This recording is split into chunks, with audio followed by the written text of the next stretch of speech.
Evening's talk. Dr. Natalie Baumgartner is joining us this evening to be our speaker, and she is the residential and consumer horticulture specialist with the University of Tennessee Extension. She's also the Master Gardener Coordinator.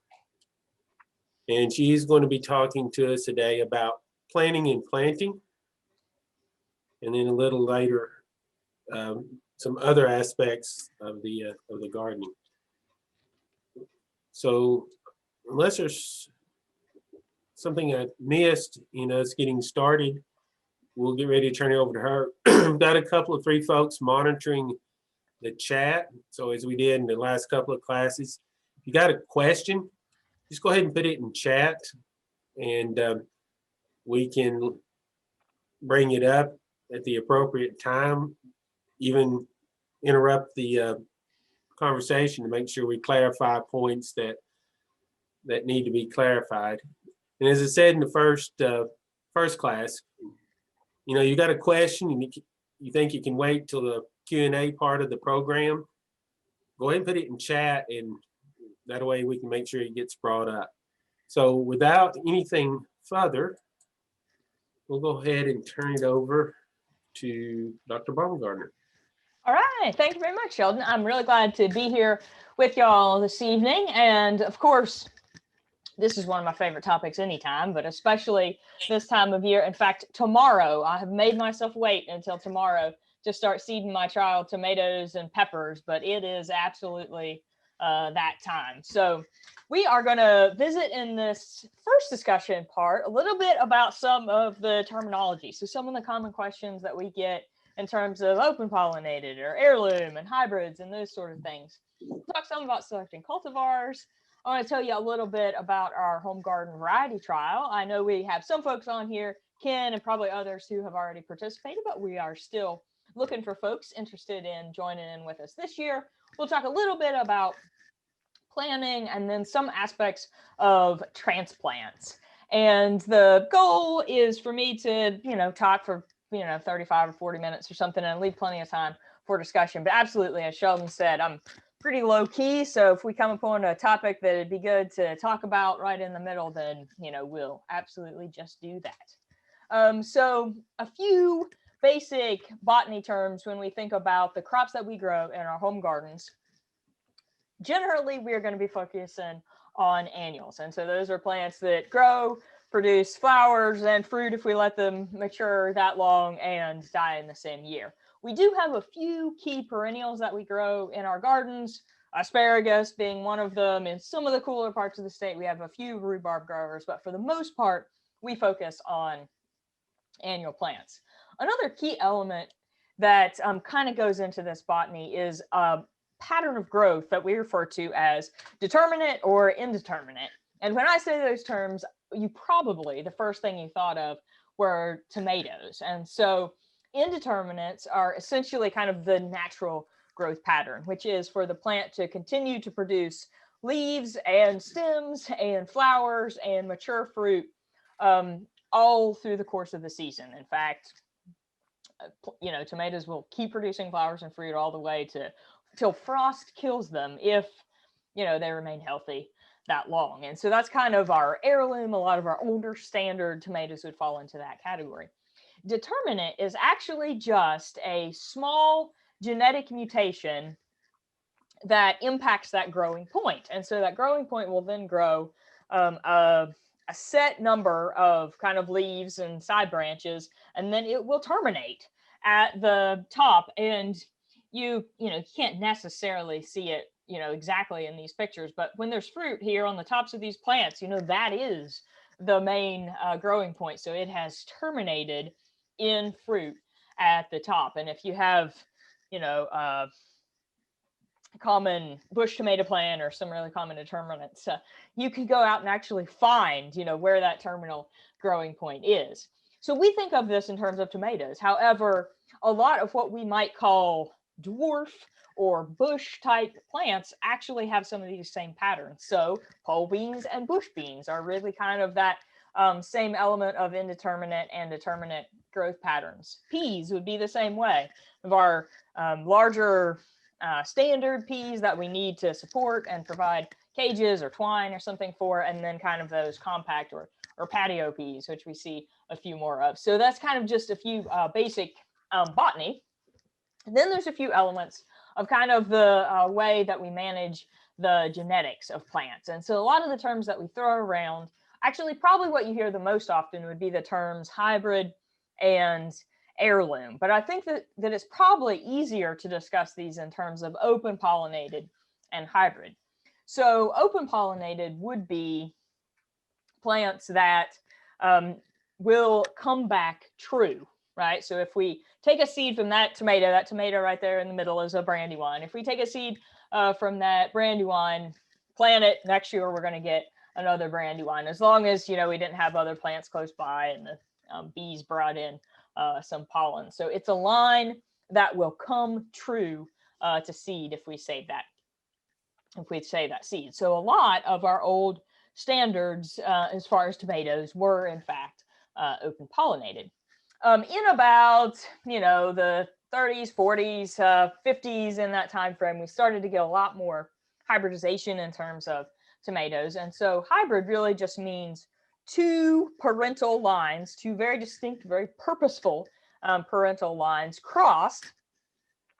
And then that hybrid, the seed that we buy, is actually what we'll call an F1. So it has two very purposeful parents, and that can provide a lot of desirable characteristics. However, if we save seed from that F1, then it won't have that same combination of genetics, and so it won't come true to its parent. It'll be a tomato, but it may not have exactly the same characteristics. So you might say, well, what is an heirloom? Where exactly does it fit? Well, heirlooms are open pollinated, so they're kind of a subset of open pollinated, and there's kind of a little bit of more cultural historical elements that might come into play with heirlooms. So lots of times we put in some sort of artificial categories, right? So an heirloom is something that has been in use for 50 or more years or something like that. So there's kind of some cultural or some geographic, some regional. There can even be family heirlooms. So an heirloom is a type of open pollinated, but not all open pollinated plants are in fact heirlooms. So one that you might be familiar with, the green zebra, really common kind of small green striped tomato, is a newer open pollinated type of tomato. So it can definitely come true to seed. It's easy to save seed from, but it's not actually old enough to be an heirloom. So oftentimes what we'll really talk about is the difference between hybrid and open pollinated. Some other things that come into play, especially when we think about seed, and some of the things that come into play when we think about seed saving, is the difference between self-pollinated and cross-pollinated types of plants or seeds. So there are a lot of our common vegetables that we grow in the garden that are largely self-pollinated. So tomatoes would be one. Now they can be cross-pollinated if there's a lot of insect movement, but beans and peas would be examples of flowers that are actually so close that cross-pollination is very difficult. And so as a gardener, and this won't be surprising being a Southern gardener, that one of the simplest and most straightforward types of vegetables to save your own seed from is beans, because, well, they're easy to shell, they're large seeds, but also because flowers are self-pollinated, and so we don't really have to worry about a lot of crossing. Cross-pollinated would, of course, be flowers that receive pollen from another flower or another plant. So, you know, really common examples of self-pollination would be tomatoes, peppers fall into that category. Things like okra are primarily self-pollinated, beans almost entirely self-pollinated. In fact, if you search through the garden seed catalog, you literally won't find any hybrid beans. All of the beans that are on the market are open pollinated because it would be very costly from a breeding and seed production type of perspective to have a hybrid bean. So some of the common cross-pollination that occurs in our garden might occur on squash plants, which have both male and female flowers on the same plant. And so it's really important for us to protect our pollinators when it comes to cross-pollinated types of, or insect pollinated types of plants, which squash and cucumbers definitely fall into. So Bees are pretty important when it comes to this process. And we know that male flowers don't have an ovary, which of course becomes our fruit. The female flowers do. And here's a close-up example that you can clearly see the two different types of flowers. So over here is the male flower. You can see all the pollen there. And then this will, of course, be stuck on that sticky stigma. And if we were to be able to look underneath of these flowers, then we would see that our fruit is definitely going to be formed here under the female flower. Another unique type of cross-pollination comes into play with corn, because sweet corn is actually wind pollinated.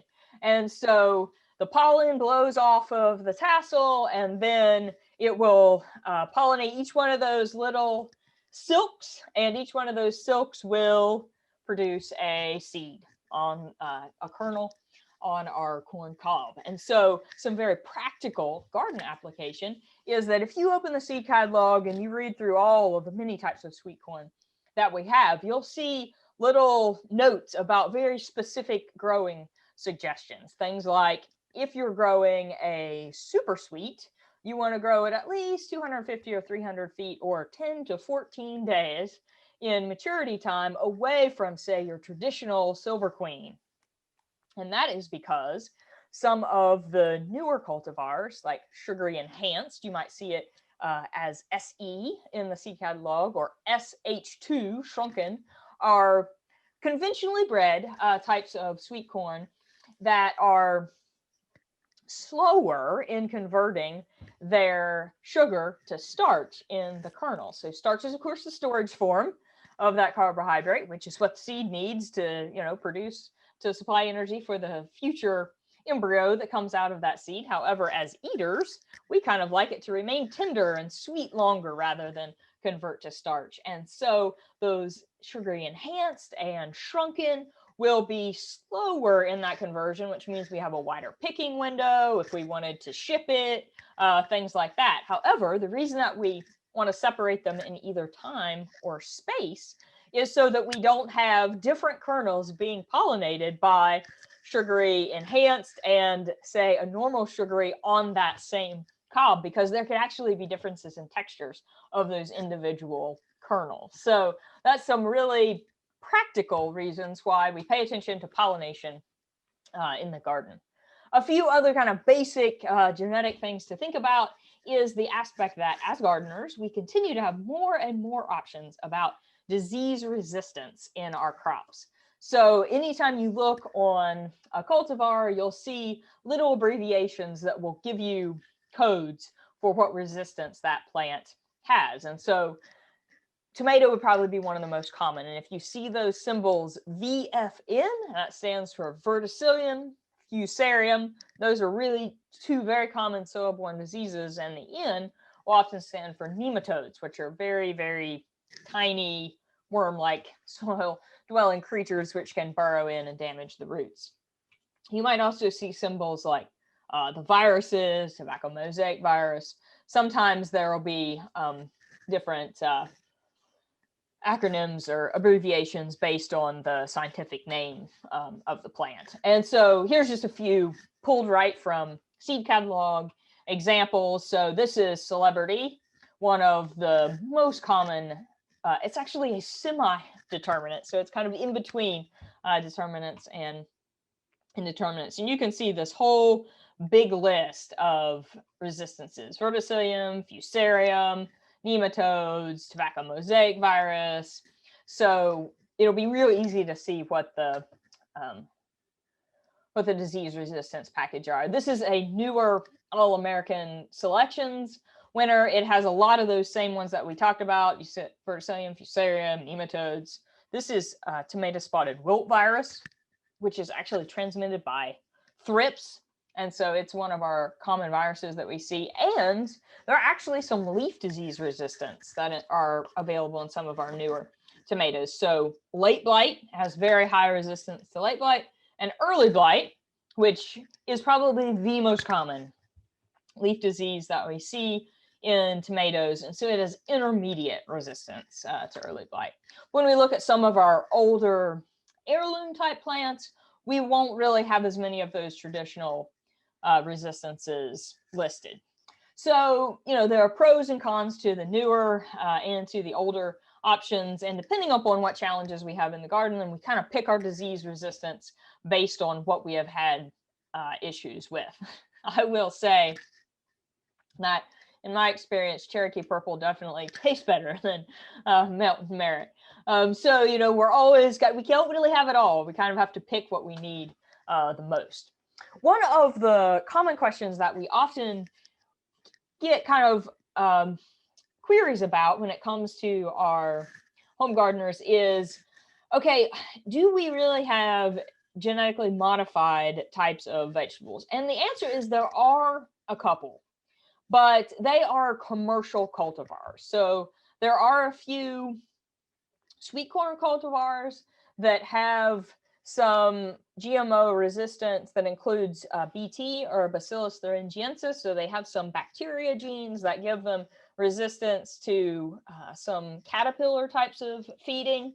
And there are some squash that also have some resistances to some viral diseases, but those are for commercial producers. So say, for instance, sweet corn, you would actually have to, sign an agreement about genetic transfer and those sorts of things to buy seed like that from a seed company. So it's not really something that as a gardener you need to worry, well, is this GMO or is it not? Because for the most part, they're not marketed to us. And so that's kind of a simplification. We don't really have to worry about it too much because they're not designed for the type of growing that we do.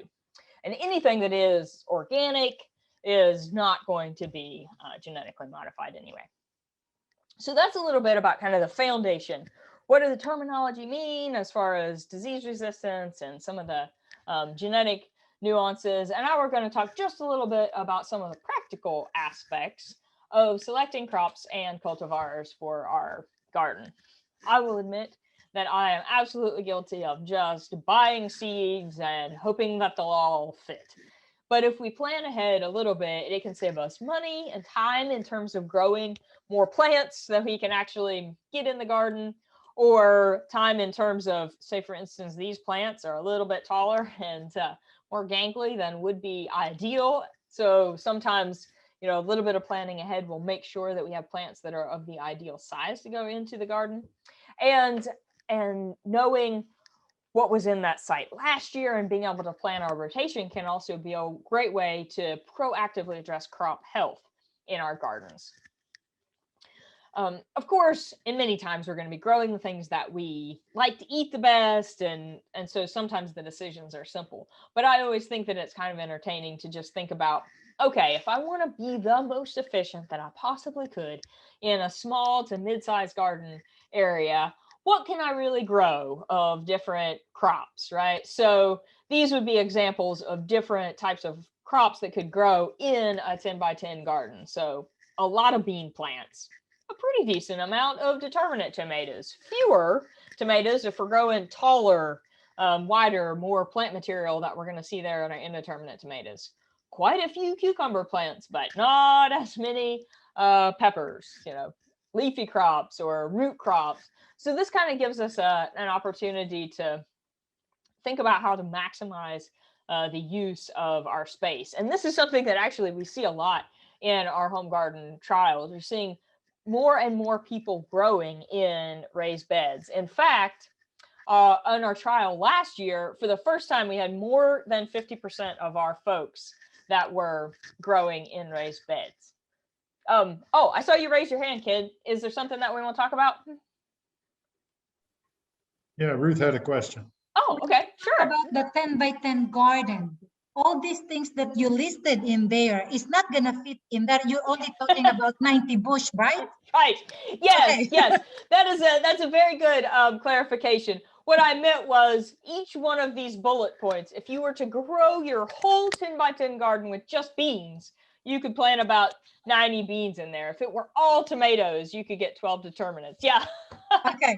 Yeah. I thought I just need a 10 by 10 this summer and I should be okay. Yeah. Yeah, a whole lot of radishes or a few pumpkins. Those are kind of your choices. So there are some crops that we can get a lot more out of in small spaces. And so it's common for us to see tomatoes, peppers, some of the compact bush beans, more and more on the bush cucumbers. Of course, if you have a trellis, you can get quite a few crop productivity if you're willing to go vertically in that space. And we'll talk a little bit more about this when we talk about kind of our warm and cool season crops. But I wanted to go ahead and throw this in because it's kind of good to keep in our minds. So one of the reasons that it's good for us to plan our gardens ahead of time is so that we can plan multiple years. And so lots of times what we'll kind of plan in our garden would be a 3 or a 4-year rotation. And what we'll try to do is grow different crop families for each one of those 3 to 4 years. And so the reason that we think about this a lot is because some of our favorite, especially warm season crops to grow, often fall in the same family. So we want to make sure that we're not growing tomatoes over and over and over in the same location. So, a good rotation could be tomatoes one year and then beans the next year and corn or cucumbers the next year. So we're always moving to another family, which kind of keeps some of those soil-borne disease issues down because a lot of times different diseases will impact different families. We talked a little bit about this in terms of what the terminology means. And so anytime that we get to the point where we're selecting cultivars, we want to think about what gives us the best chance to get good productive yield without a lot of management. And so Fusarium, verticillium, those are soil-borne disease issues. And Fusarium, of course, we already talked about tomatoes, but there are some of our newer pumpkins and melons that we can even get some Fusarium resistance on. Probably what we see the most in a lot of our gardens are issues with leaf diseases. And so squash and cucumbers and pumpkins have challenges with powdery mildew and some as well with downy mildew. And we have a lot of cultivars that have resistance to powdery or downy mildew. We're also seeing more issues with viruses in some of our tomatoes or peppers or squash plants. Bacterial leaf spot is one of the most common pepper diseases. So we have many of the newer, especially bell peppers, have resistance to bacterial leaf spot. And then, of course, we already talked a little bit about some of the tomato cultivars that have both early and or late blight.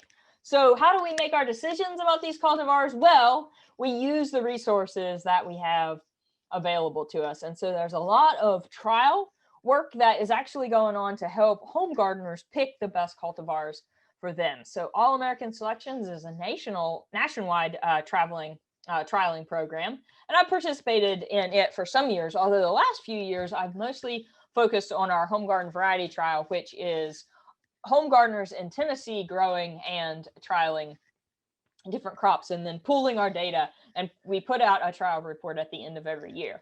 And so gardeners select the trials that they'd like to grow. We send out little seed packets. So essentially the way the trials work is there are 2 different cultivars of a crop that are similar in many ways, but different in a few key areas. So it might be a cucumber or a squash that has slightly different levels of disease resistance.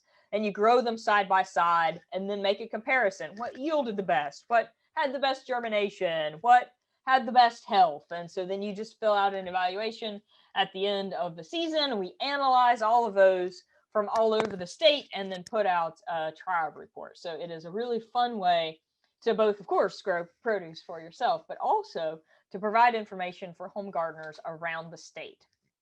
And so we are in the midst of having folks participate right now. There is a small fee which covers shipping and things like that.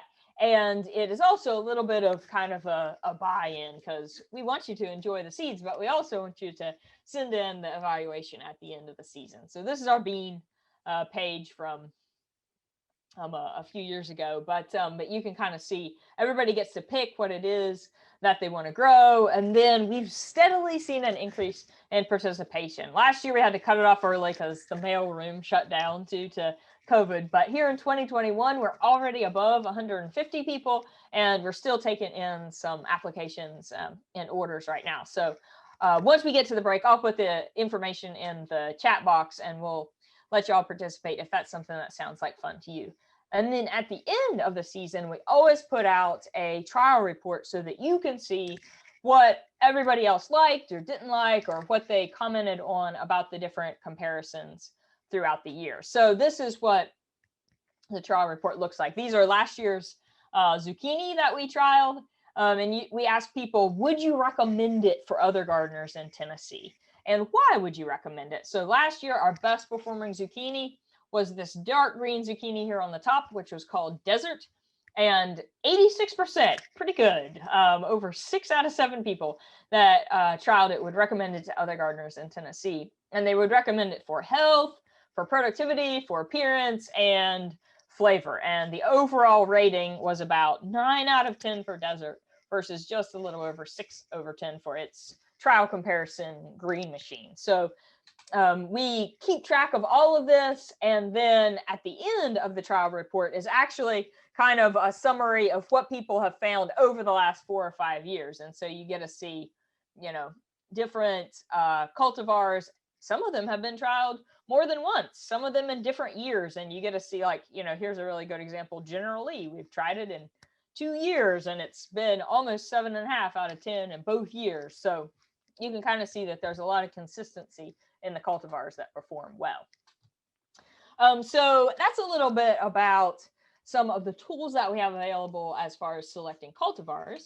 And then we want to talk just a little bit about how we select our seeds and kind of how we decide what works well as a seed or what works well as a transplant. So a lot of times we'll direct seed things that have a shorter seed to harvest window. Our leafy crops, our root crops like radishes and beets are generally direct seeded, but sometimes our longer season crops, tomatoes, peppers, cabbage, cauliflower, are things that we will transplant. And that is, of course, to shorten the window because we're anxious to get our tomatoes and peppers, but sometimes it's also to make sure that we hit the growing season in a way that's most appropriate. So we'll take our cabbage or cauliflower as a very good example for Tennessee gardeners. So a lot of the reasons that we would start it as a transplant is because we can grow some of those cool season crops in the spring, or we can grow them in the fall, but we don't have a huge,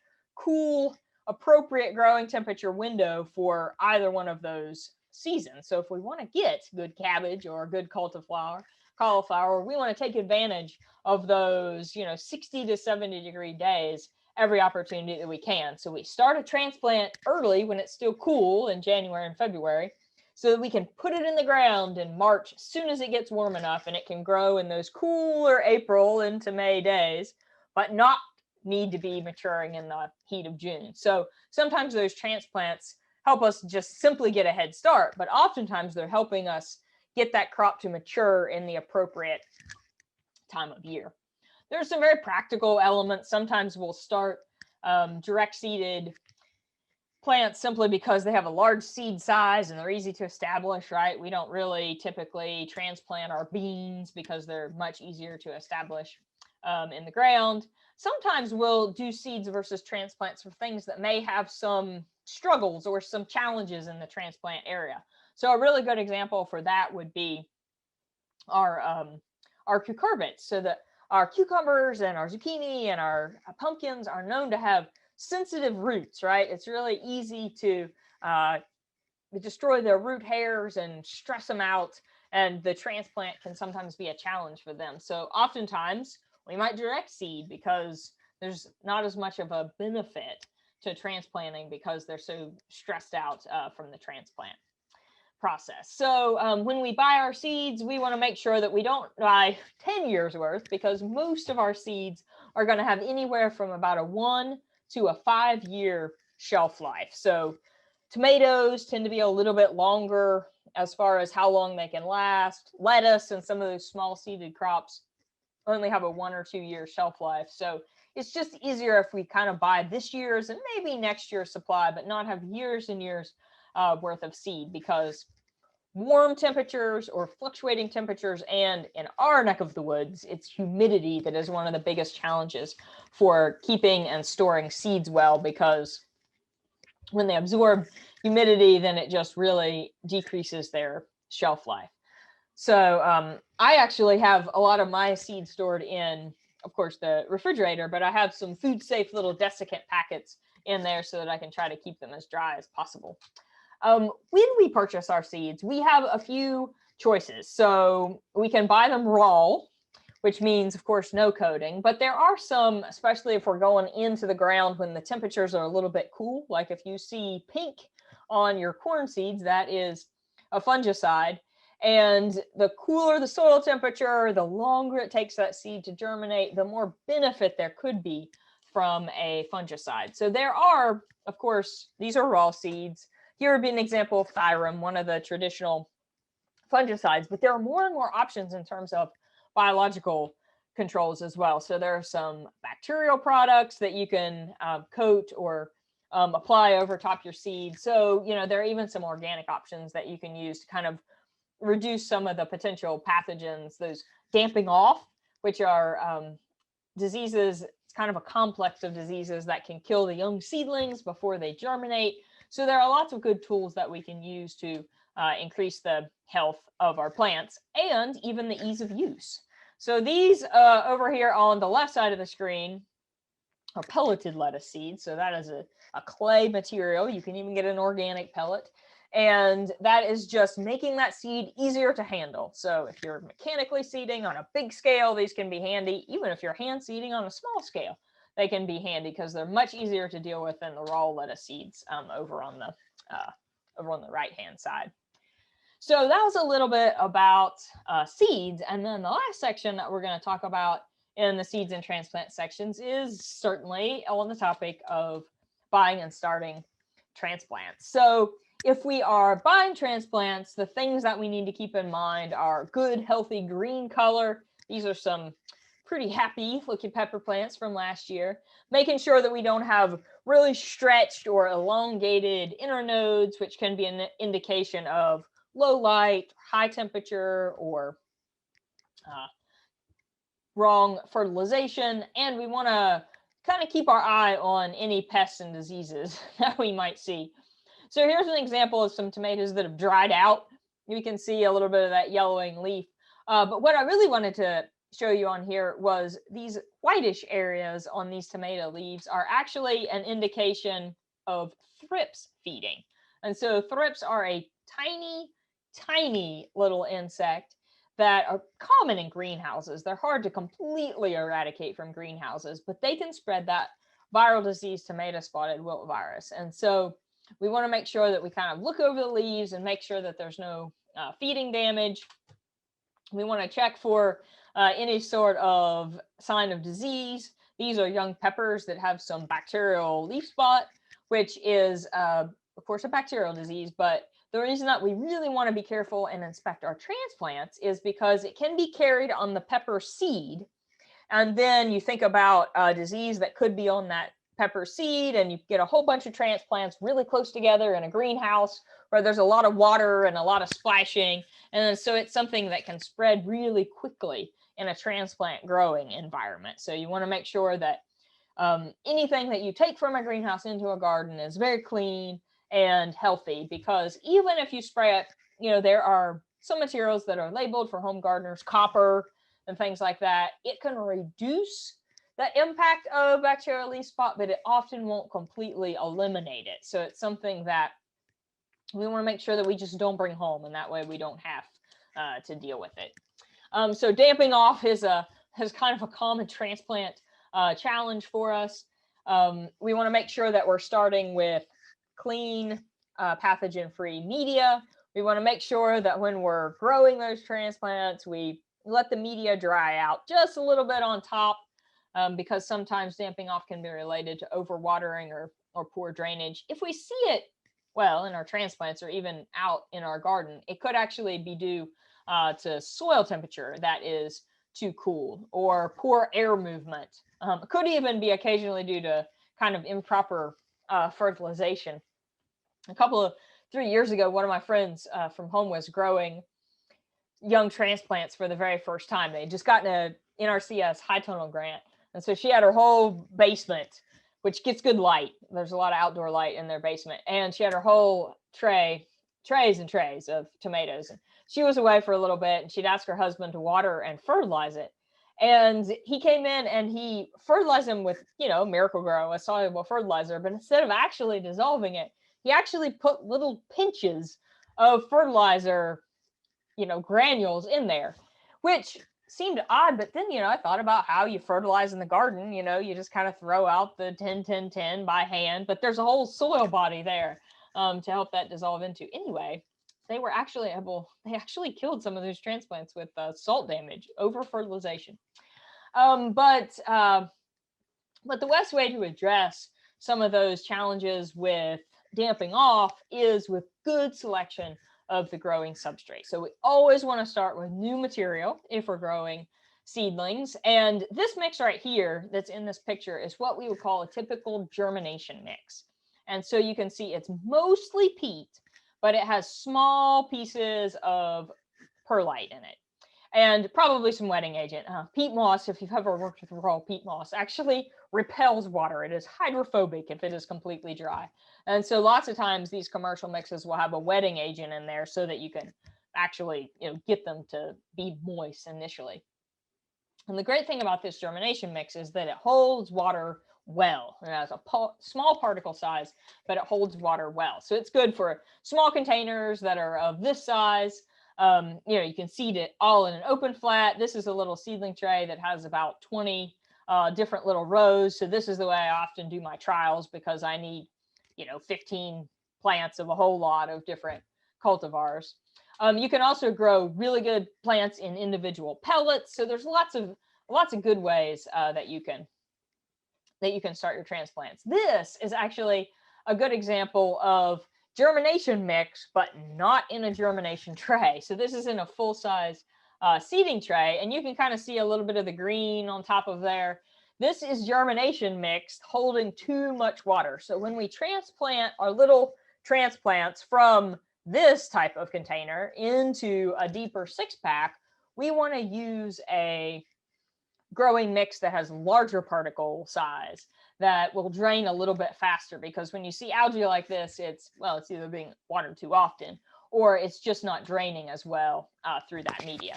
So some of the issues that we might see that could cause poor germination might be simply too much water or old seed, but lots of times it has to do with an improper temperature. And so one of the best things that we can do, especially if we want to grow a lot of warm season flowers, tomatoes, peppers, eggplants, would be to invest in a little heat mat, because for a lot of those warm season crops, in that 75 to 80 range is going to be the optimum for germination. And so a small heat mat can, especially for peppers and some of those picky ones, can be the difference between good germination and very poor germination. And this is just a little bit of an example of what some of those ideal germination conditions are. For our cool season crops, you get them 70, they will germinate very quickly. I mean, they'll germinate at 50. They just won't be as fast as if they germinate at 70. But some of these warm season crops, peppers, won't hardly germinate at all below 60. Watermelons are one of the warmest germinating crops that we need. So knowing what the proper germination temperatures are going to be essential for good transplants. Managing light. After we get past the moisture and the temperature issue, then the next crucial hurdle is making sure that we provide high enough light levels so that we don't get our tomatoes stretching like they are in this picture. This is actually a picture of indoor growing conditions, but it's just kind of to illustrate a key point. So when we're growing plants and young transplants, and say we're starting them in our house, then we might think, oh, there's probably enough light in a windowsill. Well, this is kind of a winter windowsill.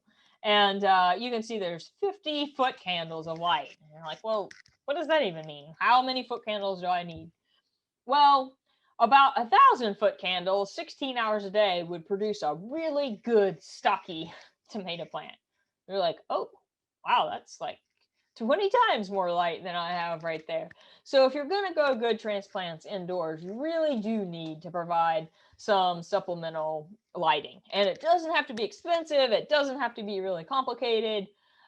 Most of the time, what I would recommend would be either a 2-bulb or a 4-bulb fluorescent light. So T5s are those really, really thin fluorescent light bulbs. And for, a flat that's directly below those 2 bulbs, about 9 inches away for 14 hours a day will provide all the light that those transplants need. And if you have a 4-bulb, which of course puts out even more light, then you can get by with only about 10 hours a day of light of that. So if you have some natural light, you might be able to get by with one of those kind of single jump start, one of those 1-bulb lights, but it's hard to get every bit of light that a plant needs from just 1 bulb. So if you have some coming in through the window, you could get by with 1 bulb. But if they're being started in a garage or something like that, where there's no outdoor light, then you probably do want to focus on making sure that you've got a couple of bulbs. So when it comes to fertilizing and watering, we want to do our best to try to let, especially the top of that media, dry out a little bit before we water. But when we water, make sure that we water all the way through so that it's actually draining out at the bottom. I mean, it's true for me. It's true for a lot of folks. We get in a hurry when we're watering and we just kind of put a little bit on top and we end up mostly just wetting the first section of the media when we really want to water it all the way through when we water. And this is something that you don't really think about as much when you're growing on a small scale. I spent some time working as a greenhouse grower in, a very large production greenhouse operation. And I was a college kid. My job was to water for about 8 or 9 hours a day. And the greenhouse was so large that it would take me all of Monday to water bay 1 and 2, and then all of Tuesday to water bay 3 and 4. And then on Wednesday, I'd start on bay 1 and 2 again. And the reason that I'm saying this is because when you realize that you're not going to have enough time to come back and water if you didn't water quite well enough, it teaches you to be pretty careful about the watering that you do. Most of the time, as the plants get larger, from when they have true leaves and up, we'll fertilize them about once or twice a week with a soluble fertilizer. We'll start about half strength and then kind of build up. And whether we're watering with a watering can or a watering hose, whatever, we try to do our best to keep the leaves a little bit dry. And then as those plants get larger, then we focus on hardening them off and getting them ready to go into the ground with as little stress as possible. So this is an example of a little pepper plant that wasn't hardened off very well. And when it got placed into the raised bed growing environment, it just got so hot. This is just light that's was so strong that it burned the plant tissue. And so will this plant survive? Yep, it absolutely will. But pepper plants are kind of slow to produce new leaves. And so it'll set it back for a week or so because it lost so much of that productive leaf tissue. So when we harden off plants, our goal is to kind of gently increase the light levels, the wind or the air movement, and get them to the appropriate temperature that they're going to be in their growing environment. So lots of times what I'll do is try to move them out of the greenhouse into an area that is just a little bit shaded, maybe has a slight windbreak. Like I want them to get accustomed to general air movement, but I don't want them to completely go from the greenhouse to the outdoor growing environment in one, mean shot. So some of that is involved with increasing their light levels, but sometimes we can stress them just a little bit.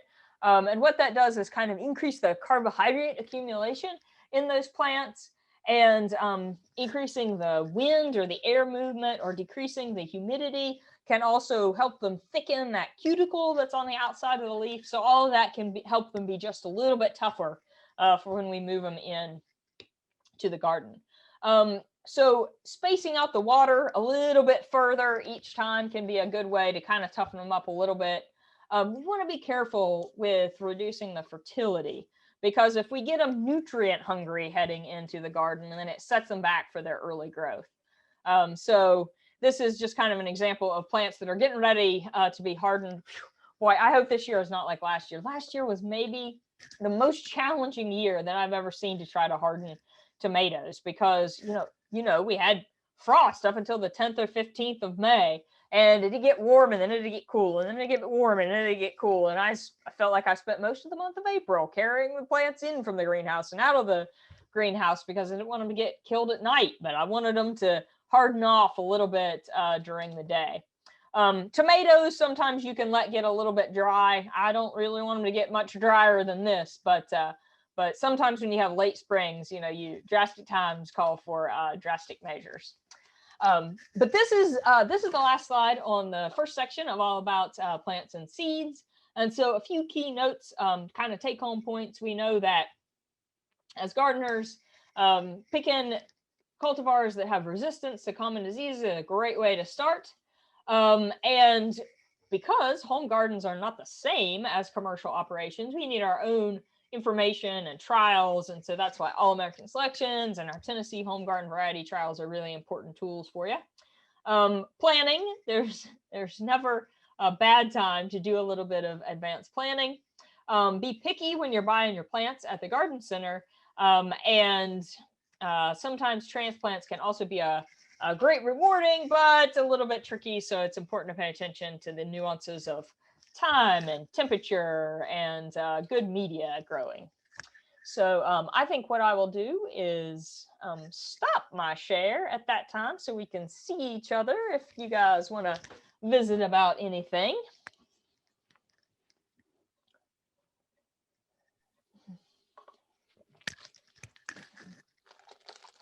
Natalie, this is Ken. You were talking about the tomatoes being self-pollinating. And I always thought tomatoes were pollinated by bumblebees. Well, it's they can be cross-pollinated. Okay. And the other element, and this is especially true in greenhouse, so it's a very good question. But so like if you are growing tomatoes in an enclosed environment, then one of the key things that those bumblebees are doing is actually vibrating the flower. So they're shaking loose the pollen. Gotcha. So sometimes it is true that those bees can physically carry the pollen and facilitate cross-pollination. Sometimes they are just shaking it loose and that pollen may actually self-pollinate that flower. So it can be both. And if you're really picky about your tomato seed saving, then it is probably good to space them out so that you don't have the possibility of insect cross-pollination. So Gotcha. yeah, no, very good question.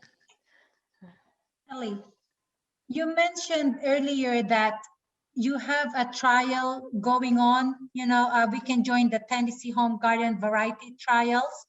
And if we join, are we able to see the trial report? Oh, I mean, if you join, you can see the trial report, but actually you don't have to join to see the trial report. In fact, give me a second. I'll put the link in the chat box and you can. Got the links pulled up. I'll put them in. Oh, okay. Yeah, so everybody has access to all that information at the end of the season. I think last year, didn't y'all do a presentation where y'all went through each one of them? Yeah, and actually, it is, if you're interested, then that presentation is actually also on our YouTube channel. And in fact, I think it was about 20 minutes or something, and that's just kind of a recap of last year's trial. So we always try to have, the trial is primarily direct seeded crops. So we do a lot of beans and a lot of cucumbers and zucchini and squash and okra, always okra every year. I'm a West Virginia native, and West Virginians don't eat a lot of okra, but I've gotten a lot better at growing okra over the last few years. What? She didn't ask West Virginia. She didn't what? Yeah. So but I've gotten better, and so I'm now, I don't cook okra very much, but I'm much better at growing it. But how are we able to join that trial? Yeah, so that I think, let me, yeah, so you can fill out our little online order form and pick any of the cultivars that you would like to grow. And I actually don't know for sure if you guys do a demonstration garden, Sheldon, but for Master Gardener demo gardens, I send out the seeds for free. So if you want to put anywhere, then by all means we can set y'all up. And while it is primarily vegetables, we do have a couple of herbs every year. So we have Borage. yeah, we almost always do basil. And this year, for all of our pollinator friends and our beekeepers, we do have some good pollinator options. So we got borage this year.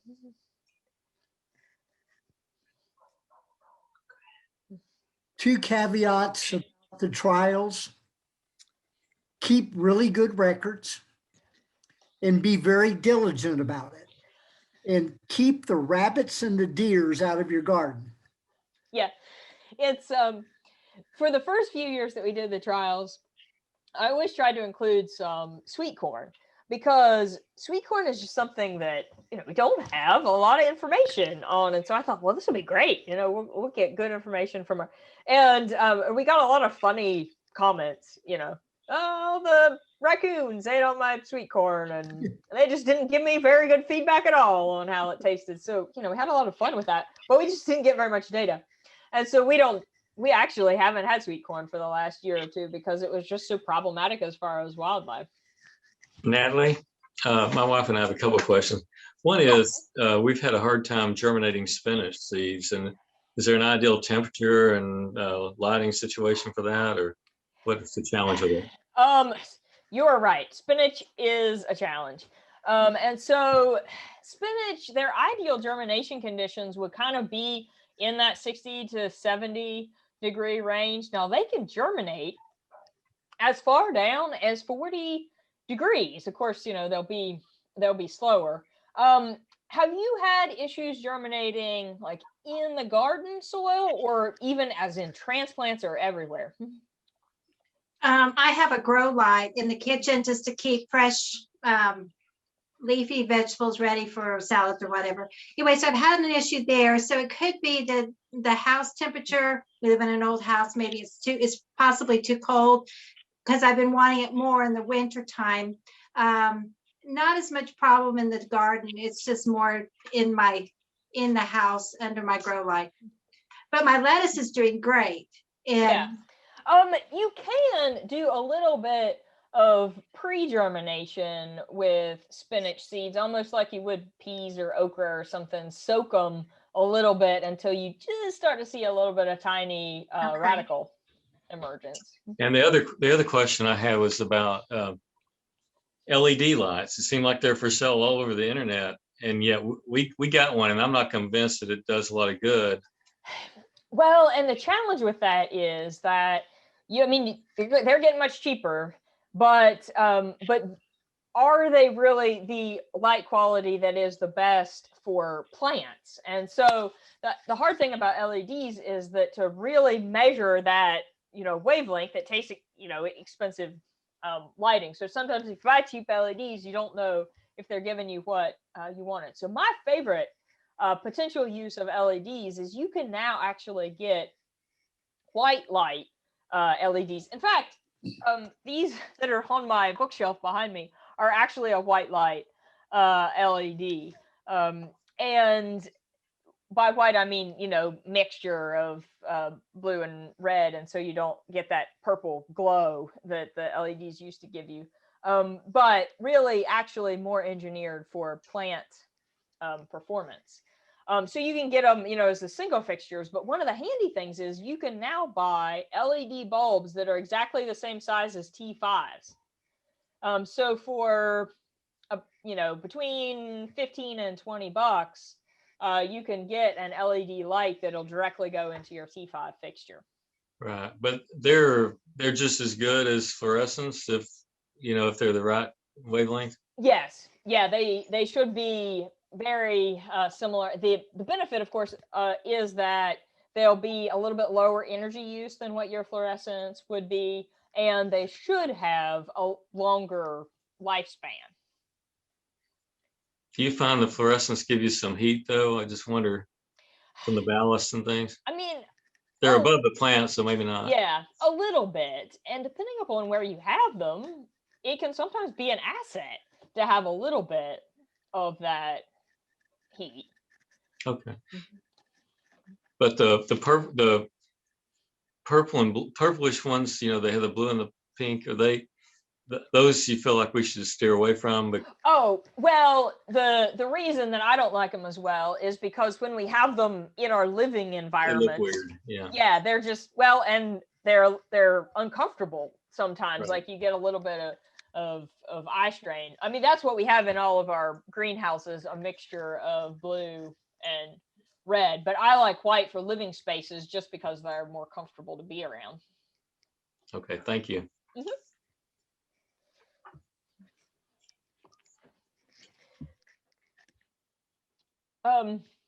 Lee or Sheldon, whoever's in charge of this ride, do we want to take a little break, or if it's 8 o'clock, do you want me to just start going? I'm game with whatever works for the crew. I don't know, Sheldon's mute. There he goes. Yeah, I'm unmuted. I think we just go forward. Okay. If anybody needs any coffee or cookies, they'll just go get them. All right, I'm gonna hop. Can I ask you 2 quick questions first? Oh yeah. By all means, jump right in there while I am finding the right. I thought you were looking for cookies again. Oh, I was actually looking for my next slide set, but yeah, if I find Go cookies ahead, before sorry. that, yeah. No, go ahead. I can. You do the trials all the time. Do you have favorite tomatoes? Oh, that is a hard question. As far as some of the most productive red tomatoes, I mean, I like a Beef Master. Beef Master. Some of maybe like not quite as high yielding. But I like the purple. So Cherokee purple is hard to argue against. There is a hybrid that has a Cherokee purple parent that's called Cherokee Carbon, which has been one that I have enjoyed. Good texture. As far as yellows, we have had really good luck with Chef's Choice Yellow, which is a relatively recent All-American Selections winner, but big, beautiful yellow fruit. Very, very productive, indeterminate plant. Let's see. What else? As far as, I love big tomatoes. They're pretty, they're fun to grow, but sometimes they are a little bit overwhelming when you consistently get a 14 or a 16 ounce fruit. One of the cultivars that I've liked over the last couple of years in the trial is a pink tomato called Damsel.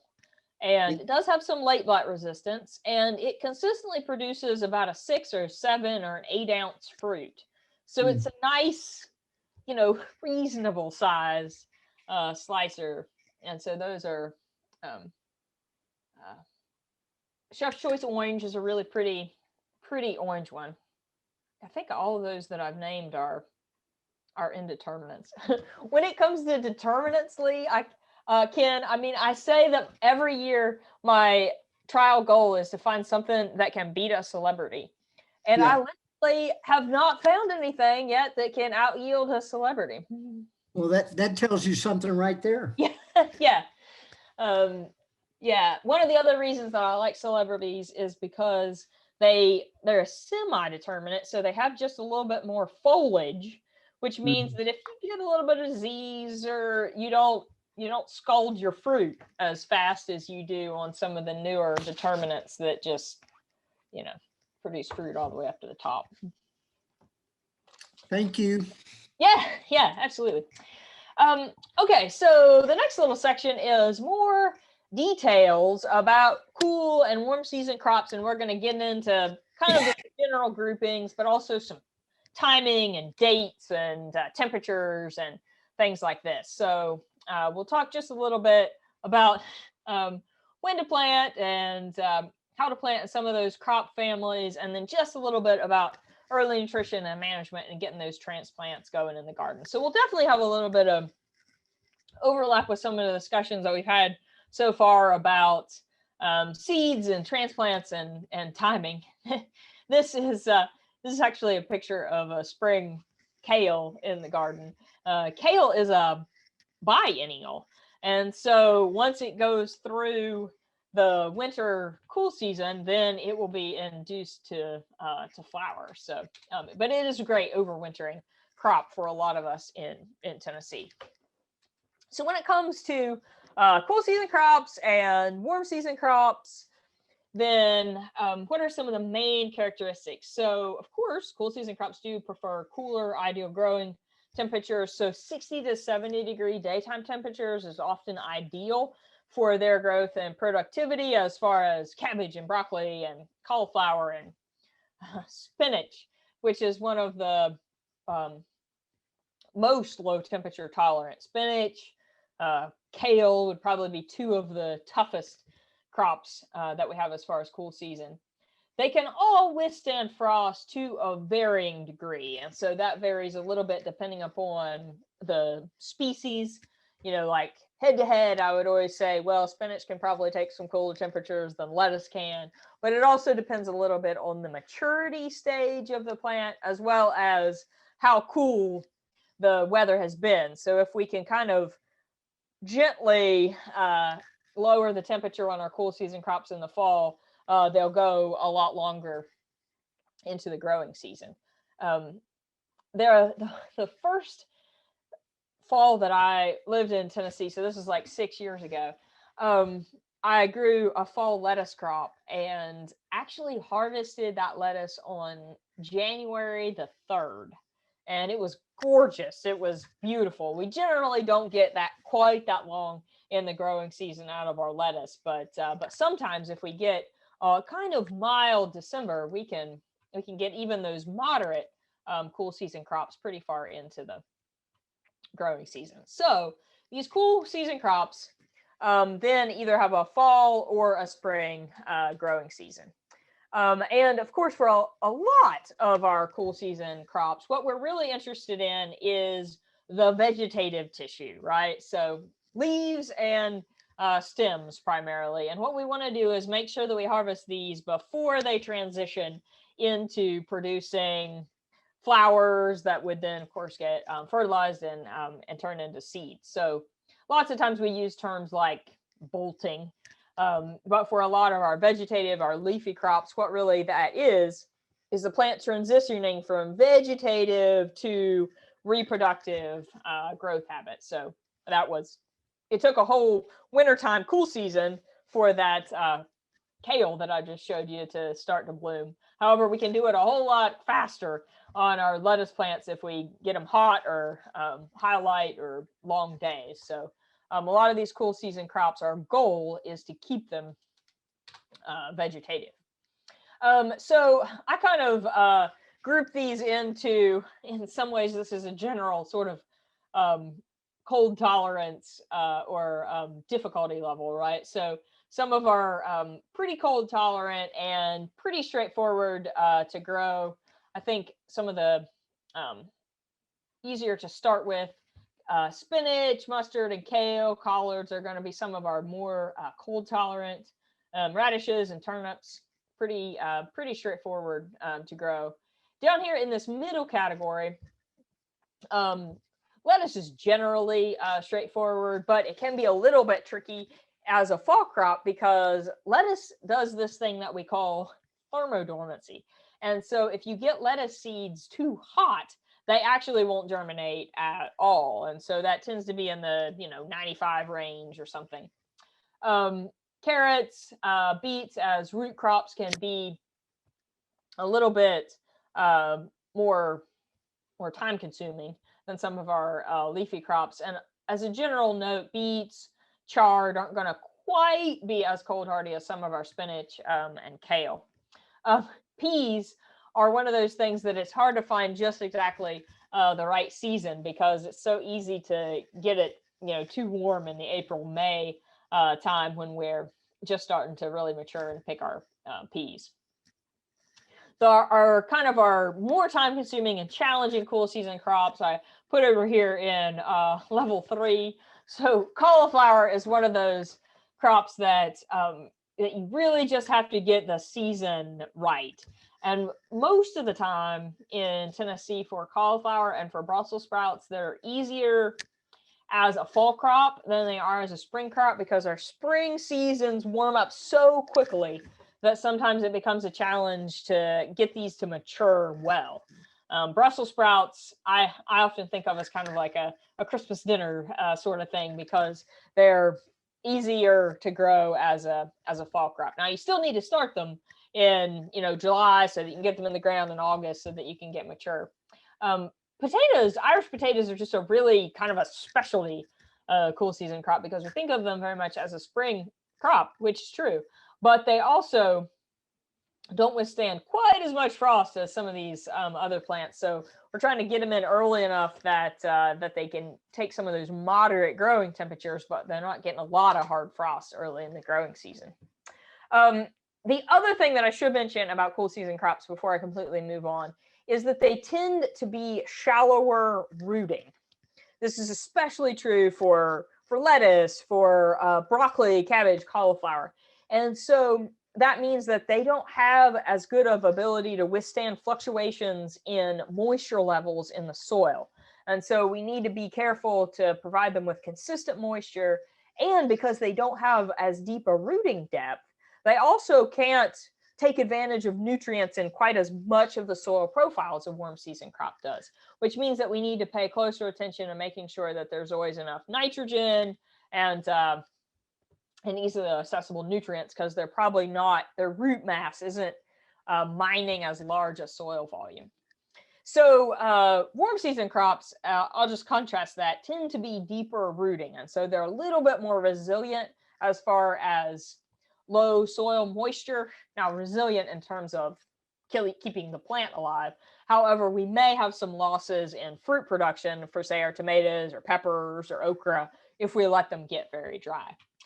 So they do certainly require warmer soil and air temperatures. I always joke about okra in the fact that in April, in our trial, it's very common for me to get questions about really poor okra germination. And so there's always questions about, well, maybe the seed lot's really poor. Maybe something's going on. Nobody seems to be able to germinate their okra in April. What's happening? And by May, the seed lot issues seem to largely have evaporated because the soil temperature has gotten warm enough that that we're getting good germination. So, so it's really important for warmer temperatures as far as root growth on transplants, but also in terms of germination for our warm season crops. So they are frost sensitive, and that puts us in the late spring to summer time frame. And sometimes we can do a late planting for some of these crops, but we also need to make sure that we're being able to mature a late planting of tomatoes or zucchini before we get to the first fall frost. So, this is the general list of our warm season crops, a whole lot of cucurbits, right? Squash and melons and pumpkins, as well as a lot of Solanaceae family tomatoes, eggplants, peppers, and then, a few other plant families sprinkled in there, the beans and field peas, southern peas, okra, sweet potatoes, and sweet corn. And there are some kind of general tendencies that we tend to eat more leaves and stems and roots of cool season crops, and a lot of times it's more fruits that we're eating of our warm season crops, or if we're eating flowers from our cool season crops, we're eating them immature, right? So broccoli would be an example of an immature flower that we would eat of a cool season crop. So a lot of times they're kind of more immature plant stages that we're eating of our cool season crops, whereas our warm season crops, we're getting all the way to that, fruit maturity. A funny discussion, of course, this is like, how to annoy your friends and family with garden trivia, fruits and vegetables. So from a botanical sense, oftentimes we would say that a vegetable is from the vegetative portion of the plant, and a fruit is, of course, a structure that contains seeds and is a ripened ovary, right? So, I mean, corn, tomatoes, beans would typically be a fruit, but lots of times in our more language, we tend to think of vegetables as kind of our main dish types of food, and then fruits are things that are sweet and not served as dessert. And so very random trivia, there was actually a Supreme Court case that ruled on whether tomatoes were a fruit or a vegetable in the late 1800s, and it was in fact determined that tomato was a vegetable because it was served with the main course instead of with dessert. So there you go. That's kind of a little bit of the underlying botany and general tendencies of our warm and cool season crops. And when it comes to some of those planting decisions, we always want to think about how we kind of pair up our warm and cool season crops, because one of the great things about the long growing season that we have in Tennessee is that most of the time we can get in a warm and a cool season crop in our same growing space. And if we choose different crop families, then it can be a great combination. So, we could have kind of a later planting of beans that follows an early lettuce, or we could have, a broccoli or cauliflower fall crop that follows, say, a, spring to summer cucumber crop. So there's lots of times that we can match up our warm and cool season crops, and it can be an asset as far as rotations for disease management. We can take the best advantage of the growing season. And lots of times there's even differences in how those plants root, of course, rooting depth. And so we can even kind of use them to mine soil nutrients in different parts of the growing area. But keeping in mind I've got a few pictures here that kind of go with a good discussion of crop rotation. And so we do it for pests and diseases. Probably in our small growing areas, we would tend to be more for disease than we would for pests. And I say that because if we have a traditional kind of home garden area, it's hard to rotate far enough that you could get away from, say, the Colorado potato beetles, or the cucumber beetles, right? So it's hard. Oftentimes we don't have enough distance, to completely rotate away from pests, but lots of times we will be trying to lower the disease load by growing different families in different times. And of course, nutrient use, which has to do with that rooting pattern.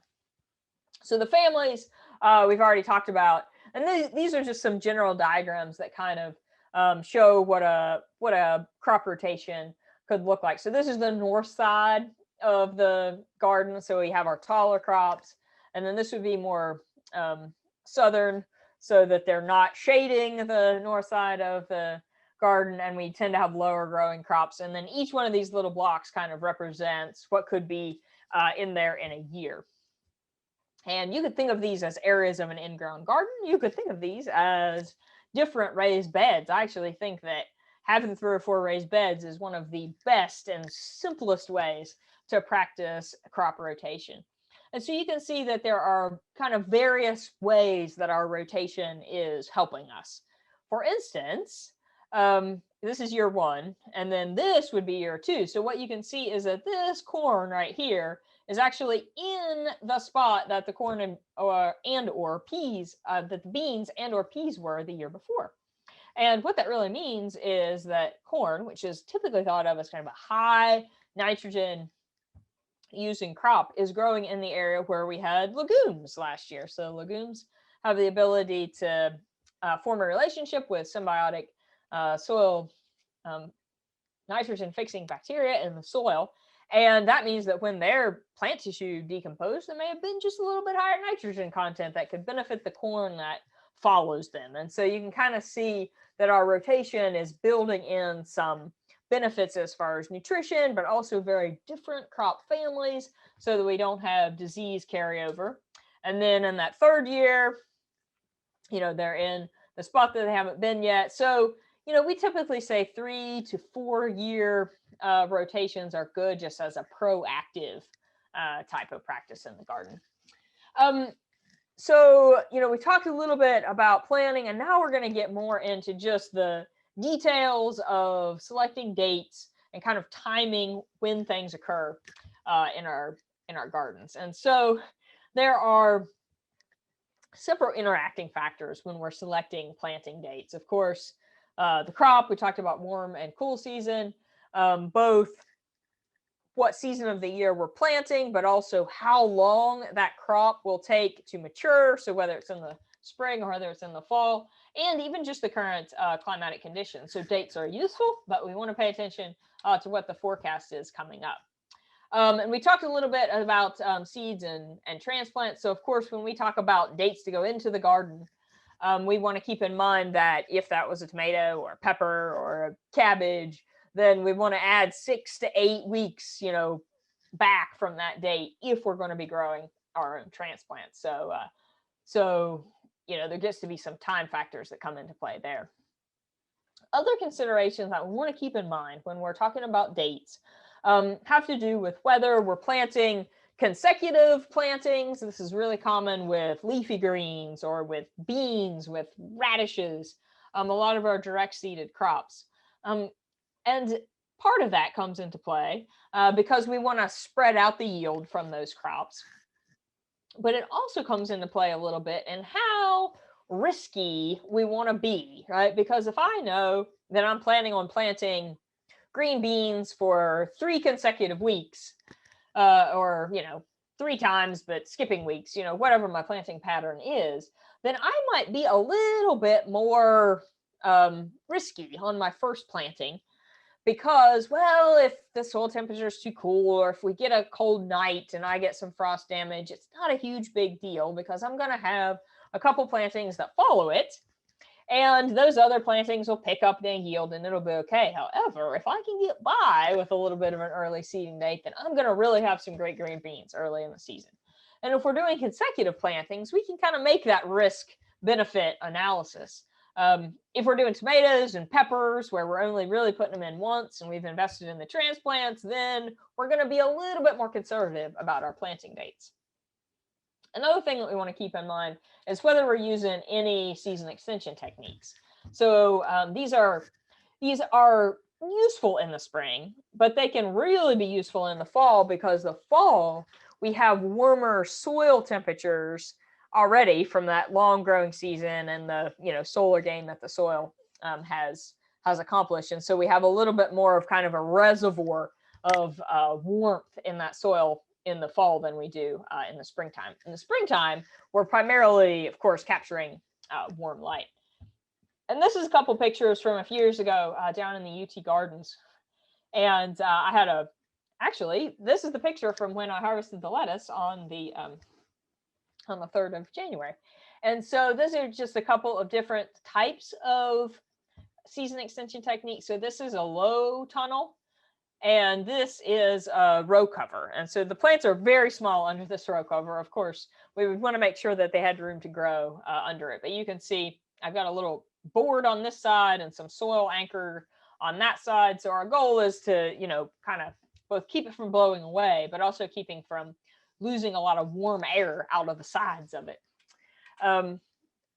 So lots of times we might divide our cool season crops into the most cold hardy and moderately cold hardy. And some of the reasons that the moderate cold hardy crops fall into this category has to do with their reaction to cold temperatures. So for example, if you seed beets early in the season and then you have a couple 3 weeks of cold temperatures, beets are, if they are a biennial, then that cold temperature may to them replicate what would have been a winter, and then they'll start to produce, flower and produce seeds, and they won't put as much energy into their root growth. So, they can get mixed signals from being planted too early. So that's one of the key reasons why, we would say they're moderately hardy. Cauliflower and broccoli can kind of fall into that same category. If we get them very cold as young transplants, they might what we call button, and that is kind of form just a little gnarly head there and not mature all the way. So, those are some of the reasons why we don't plant these quite as early. So a couple of weeks before the frost date, and over here we can plant these oftentimes 3 to 4 weeks before the frost date. Then of course we've got our worm season list. So I pulled up the frost-free data from Pikeville. That was as close as I could get to exactly where you are, Sheldon. So we're close. And this is actually just from long-term temperature data, and you can look up, any weather station in the state. And what these are is kind of the dates that correspond to a risk assessment, right? So say we look at these spring dates. You look at this, and this is 32 degrees. Like you can get 28, you can get 32, you can get 36, but I just picked freezing.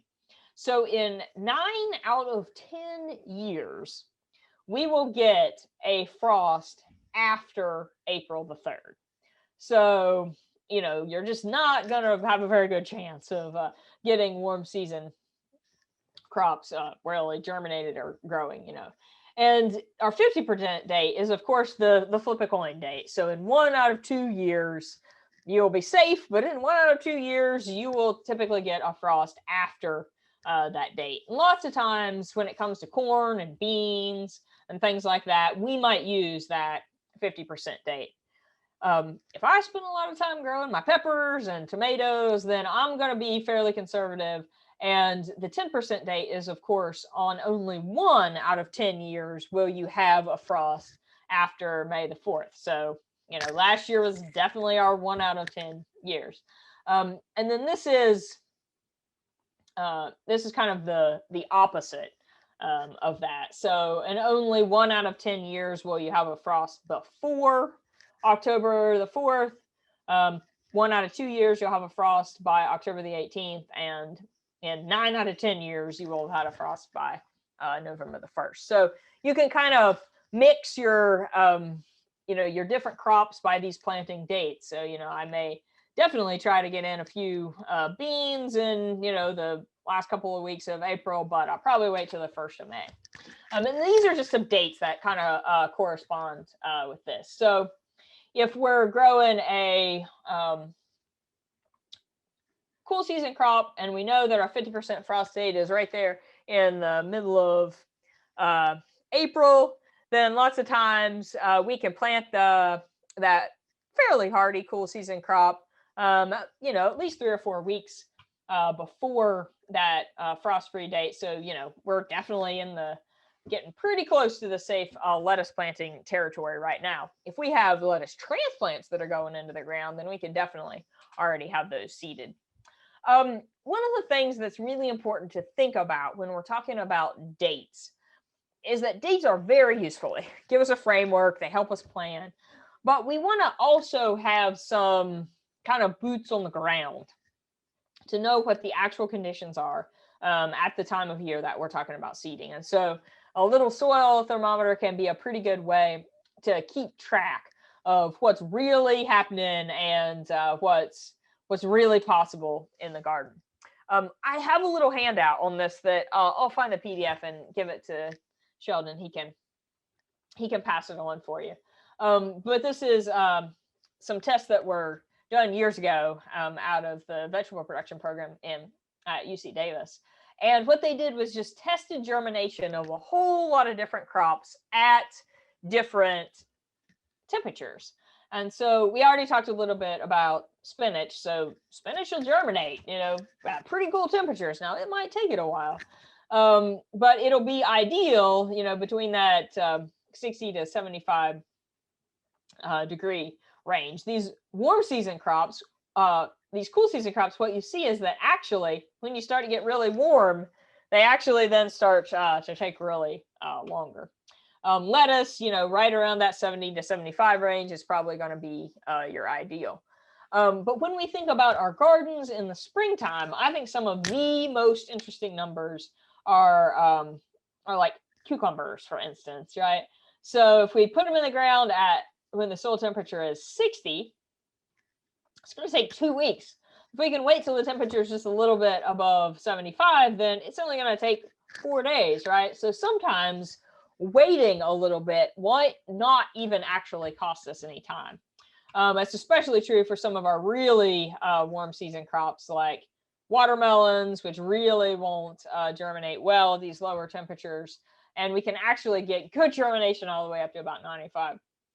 Okra, one of my favorite ones to talk about as far as warm season crops. If we put okra in on the 15th of April and the soil temperature is 60 degrees, it'll be middle of May before they germinate. So, we might as well wait till the soil temperature gets a little bit warmer. But really knowing what the soil temperature is going to be the best way to take advantage of all the data that's available to us. So the dates are useful, but we can kind of ground truth them with a little bit of soil temperature. If we kind of flip that and look at a good fall example, then we can kind of count back, right? So lots of times in the fall, we will still use that frost-free date just because it's helpful in terms of calculating. Now, of course, we know that our cool season crops, we can mature after that frost-free date, but temperatures are going to be getting cooler and the plants are going to be growing slower. So it's still kind of a useful date for us to hinge around. So take, for instance, we want to grow some lettuce in the fall, and we know that our frost-free date is 18th of October. And this is going to be a leaf lettuce that is typically going to take about 35 days, but those would be under longer days and warmer conditions. So we're going to kind of add a little bit of time in that fall because we know that under cooler conditions and less light, things are going to take a little bit longer. So if we go back 45 days from the 18th of October, we end up right around the first week in September. Of course, we know that it's going to be fine to harvest that, into November. So it'll be fine to go into the middle part of September on that. But that kind of gives us a little bit of a gauge as to how to time our fall crops. This is a warm season bean example. So, that just gives us an idea of how risky, do we really want to be. Probably the most time sensitive crops are going to be when we want to get in a late planting of our warm season crops. And so if our 50% frost free date is right there around the 18th or the 20th of October, then if we want to do, say, like a zucchini or a squash that takes 45 to 50 days to mature, we want to add in a little bit of time for slower fall growth. And we also want to make sure that we give ourselves a little bit of time to actually pick that. So if we count back to make sure that we get enough time to mature, that'll be 2 months. So that puts us right at the end of August. But we want to give ourselves at least another couple of weeks to actually pick the produce from our zucchini. And so that puts us right around the early part of August for kind of the late planting of what could be late crop of squash. This could also work for a 50-day bush bean. So kind of that 1st of August is about the latest we can go if we want to get a good harvest out of a warm season crop in the fall. Now, if we have some row covers, that might be able to help us a little bit. So, we might be able to get into the middle part of August, but this kind of gives us a little bit of an idea of how we gauge those dates. So, we already talked about soil conditions and, of course, upcoming temperatures, especially important in the springtime.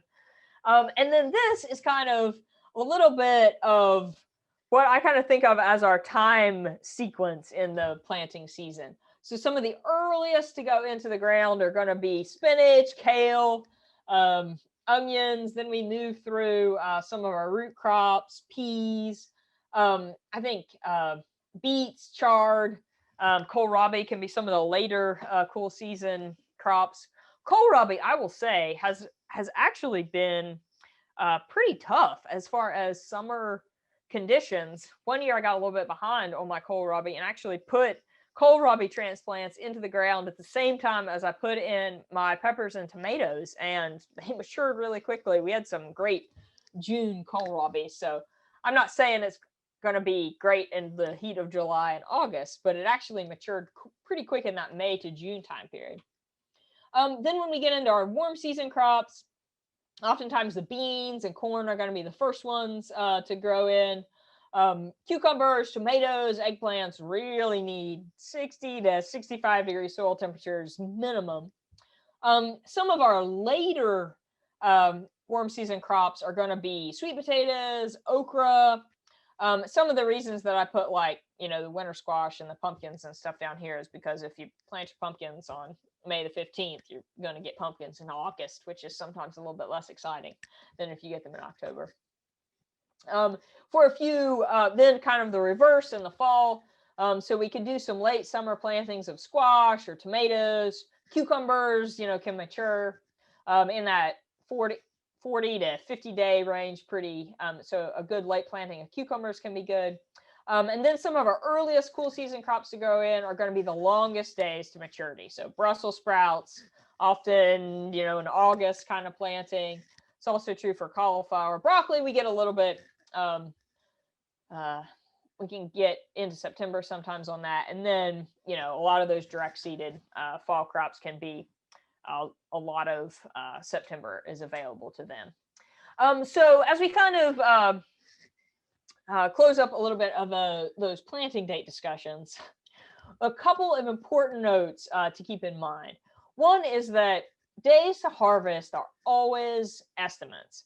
And one important thing I should always mention about days to harvest is that it varies a little bit by how that crop is normally grown. So if you pick up a package of tomatoes and it says 55 days to harvest, that's 55 days from transplant to harvest because tomatoes are typically grown by transplant.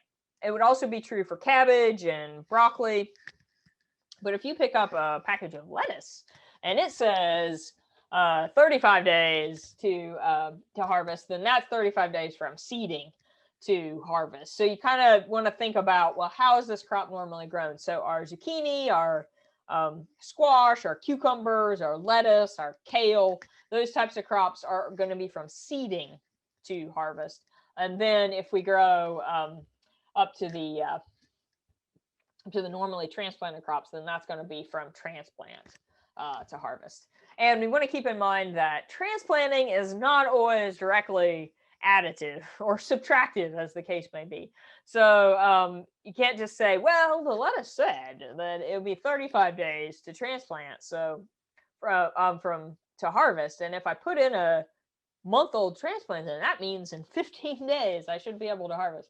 Lots of times we won't necessarily be able to directly subtract how old the plant is at transplanting from the days to harvest.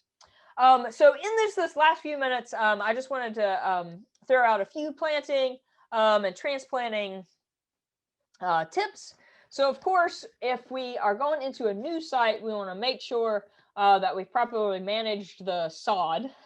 And lots of times that's a good fall task, so that if we need to prepare a new site, we've had plenty of time for that sod to decompose. Another thing, and actually this picture makes me think of it, we want to make sure that adding organic matter is a great step. But we don't want to add organic matter immediately before we put in new transplants. I don't know if you can see those little particles, but those are actually leaf. like old leaves from, a fall yard type of leaf harvest. And those were incorporated into a planting area right before I went in with cabbage and, lettuce and spring season crops. And because it was, not yet decomposed leaf tissue, when we incorporated it into the soil, then those soil microbes just immediately went at it to break down that new lettuce, that new leaf material, and it actually pulled available nitrogen out of the soil, because those microorganisms were really rapidly reproducing and to break down this leaf tissue. And what happened was the little cabbage plants just kind of sat there for a little bit, and then after about a month, when the leaf tissue had completely decomposed, then the cabbage took off. So we want to make sure that if we're adding organic matter, it is either fully composted or we add it in the fall. We can till if we need a smooth seed bed, but there's also lots of good no-till options. If you're a raised bed gardener, you grow a no-till all the time. And so no-till can be good if we don't want to lose organic matter, certainly, but if we have high weed pressure, if we have issues with compaction, there can be reasons that tillage can be good. This is actually the plot where I go my trials at our research station right outside of Knoxville. And, I'll be the first to tell you that we probably till more than I would prefer. And a lot of the reason is because of grass weed pressure. And so I think for our gardens, and hopefully smaller ones than this, if we can manage the weeds, and we don't have a big weed seed bank, and we can mulch well and things like that, we can actually reduce the amount of tillage that we have to do, because we're not tilling to combat weed pressure. So if we can make sure that we address the weed issue, then it can be a really good way to protect our soil with less tillage. So when it comes to seeding, of course, we've talked a lot about time, but rate and depth are really important. And a lot of the reasons that we pay attention to our soil preparation is so that we have good seed to soil contact, because we want those seeds to rapidly take up water from the surrounding soil so that they can get their metabolic processes kicking and get germination going. There are some really good and fun small scale tips that you can use for seeding. This is actually some seed tape that I actually bought. Those are carrot seeds, but you can make your own with a water flour paste and toilet paper. So for some of those small seeded crops, if you don't want to pay the extra money for pelleting, making your own seed tape can be a really fun way to do that.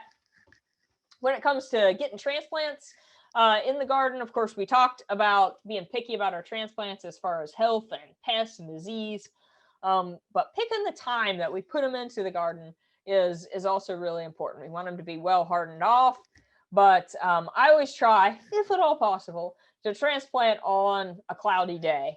And these are my trial plots. So as you can see, I do grow on black plastic. And so it's especially important if you're growing on a dark mulch like that to put those transplants in the ground on a day when the sun is not beating down on that dark plastic and absolutely getting them too hot.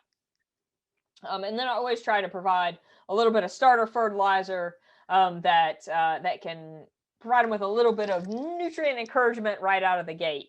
Because when you think about, even if you have a nice root mass in that little transplant growing media, it's going to take a little while for those roots to explore the soil and be able to take up some of that nutrition, even if you've already done a pre-plant fertilizer. So lots of times what I do is try to do a soluble fertilizer, a little bit of a starter mix. Doesn't have to be, real high intensity, but I pour it right into that growing media, that greenhouse mix that my transplant is in, so that those young roots get readily available nitrogen right to their root systems. So we want to course soil test and follow recommendations, and you can use organic or chemical fertilizers, but we just want to make sure that our pH and our nutrient management are well prepared. I already told you about the tilling in leaves right before we planted our cabbage. This is what nutrient deficient cabbage looks like. So that starter fertilizer is really for the point of being soluble, easily accessible to plant roots. Now, it's not going to last very long, so you're going to need to have other fertilization through the season, but it helps get them off to a good start. And then as you move through the season, you're going to want to consider how you provide continuing nutrition. And so for our leafy crops, a lot of times what we need is a constant supply of nitrogen to keep them growing rapidly and consistently. With our fruiting crops, when it comes to peppers and tomatoes, we want to be careful that we don't oversupply nitrogen, because you get into June and July, and one of the most common questions that we get is, I have big, beautiful pepper plants, but don't seem to have very many peppers. And so we can push that vegetative growth too much if we are too high on nitrogen fertilization.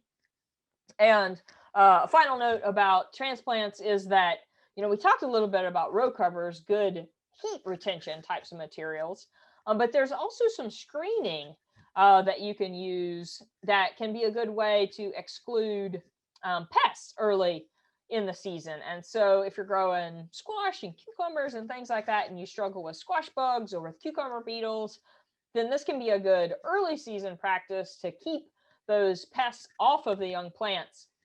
As a note on cucumber beetles, if you have trouble with those, the feeding is absolutely the worst for the very young seedlings. And so if you can just protect them for the first 3 or 4 weeks, then you can pull off those covers when you get to actually needing insect pollination, and you'll be in good shape. You may need to think about thinning.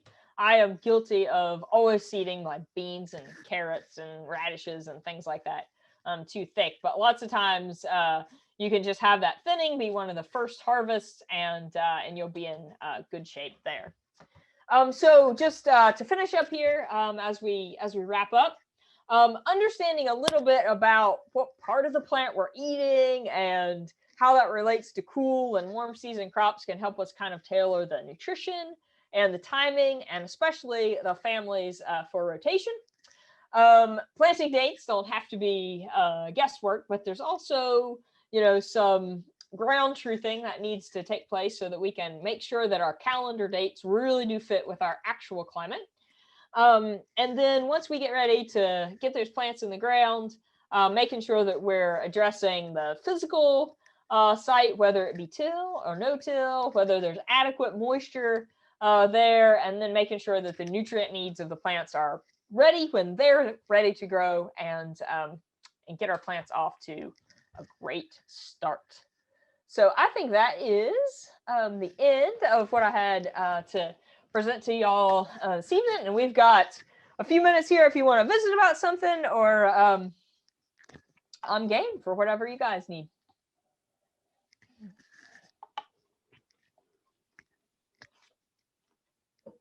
Natalie, going about the trial that you talked about earlier on in our class, we just moved into the area. We have nothing prepared, but we were thinking of doing a raised bed. So will it be too late to join the trial? No, we actually have several options in there that are really designed for raised beds. So of course there's herbs, there's some of the flowers, we have some, there's lettuce, there's Swiss chard, there's some things that don't take up very much room, there's some compact kind of cucumbers or zucchini. So I think there's lots of raised bed options for you, even container stuff if you even go smaller than that. Natalie, I think those close off pretty quickly, don't they? As far as the date for the trials. Yeah, we ask people to have in their forms by the 15th of March. And that's especially true if you're interested in lettuce or chard, because we'd really like to get those cool season seeds out so that people can get those growing. And sometimes we do run out of seeds, so that too. Thank you. Natalie, Yeah. I just wondered about kind of a specific question. My wife grew up in New Mexico. We love Mexican food, and we tried growing, Anaheim peppers, which are you know, Hatch, New Mexico is famous for those, and you know, for the chilies. And how do you? We tried growing them, but the flavor wasn't anywhere near, you know, like the green chili flavor. And is it just where we're growing them, or how we're growing them? Or do you have any idea? So I mean, it may be that our moisture levels are never going to quite, because I mean, it could have been, you know, a cooler summer, which was never going to get, you know, the heat to quite get the environmental conditions. But it could also be that our soil moisture levels were just higher than what you're used to as a New Mexico grown plant. I've grown a reasonable amount of jalapenos over the last few years, but I haven't grown very many Anaheims. So yeah, that was kind of an equivocal answer. I think you would find that there would be some summers that you would like the taste better, but I would probably not promise you that you could ever replicate what you're used to.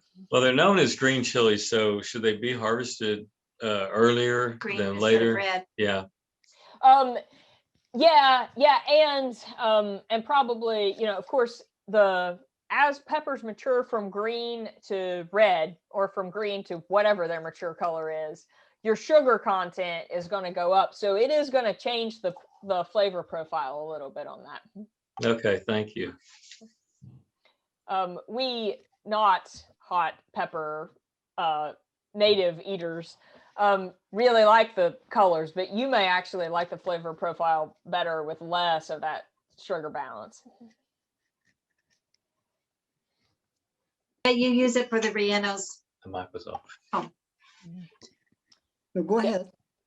I just said, yeah, the Anaheims tend to be a very mild pepper and use it more in the rellenos for like Mexican food. Yeah, for baked, right?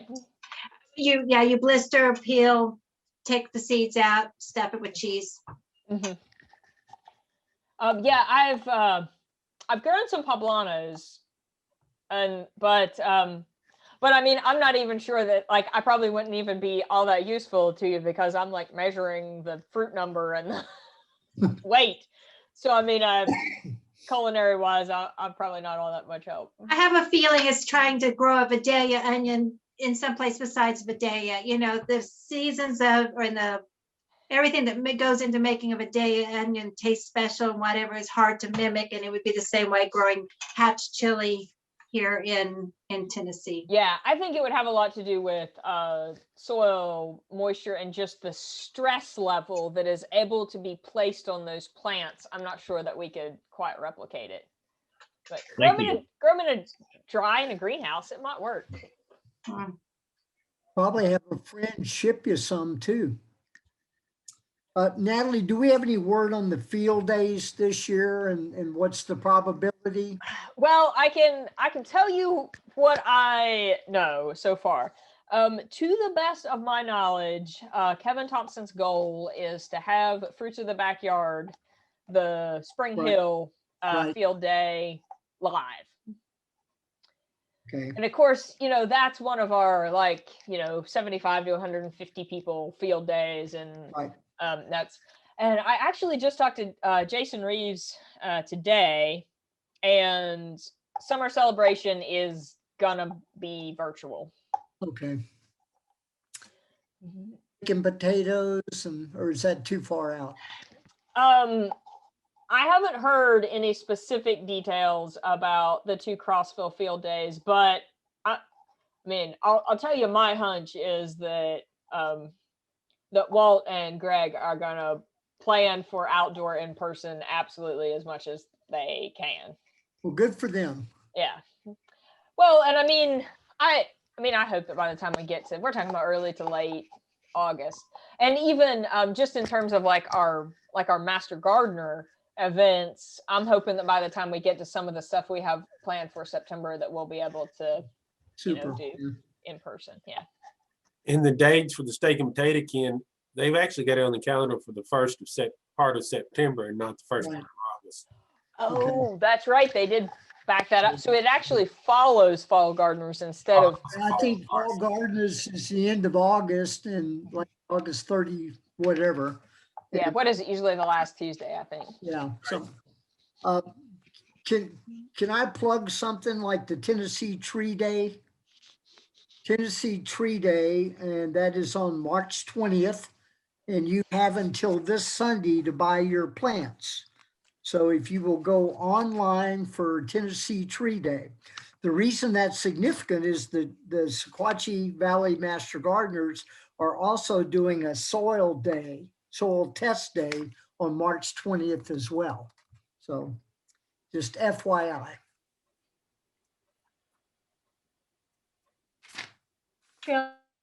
Sheldon, on the last class that we have, because we live in Crossville, you told us to go to the local one. We went there and they're closed. Okay. We couldn't even enter the door. Didn't So get in the door yet. Okay. Yeah. Best thing to do there would be to, I can send you that phone number for their Uh-huh. office and just call and leave a message. They are answering the phones or Okay. getting the messages. So if you call and leave a voicemail on their, for them, someone will get back to you. okay, We okay, took a Greg's photograph. very good about, I think, about following up. It is a little difficult sometimes with our offices not being open as they normally are. yeah, We took photographs of the paper on the door of all the phone numbers, so unless it's different from something. Well, if you've got their phone numbers, I'd give Greg Upchurch's, if it was listed, a call and he will take care of you. yeah. Yeah, he was on the list.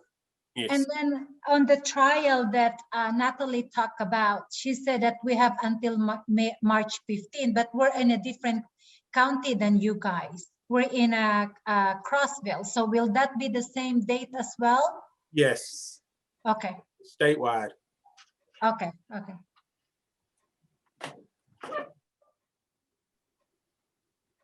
Mhm. Is there any other questions?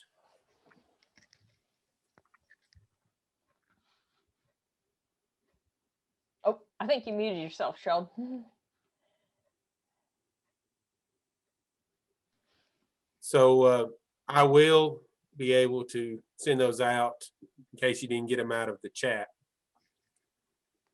And I was going to pull the frost data from NOAA, but for some reason I can't get my link to work. So I'll search for it and send you the link that you can find more specific for your area. Yeah, because I mean, you guys cover such a unique range that those dates are just widely variable. Well, you picked Pikeville, which is the closest one.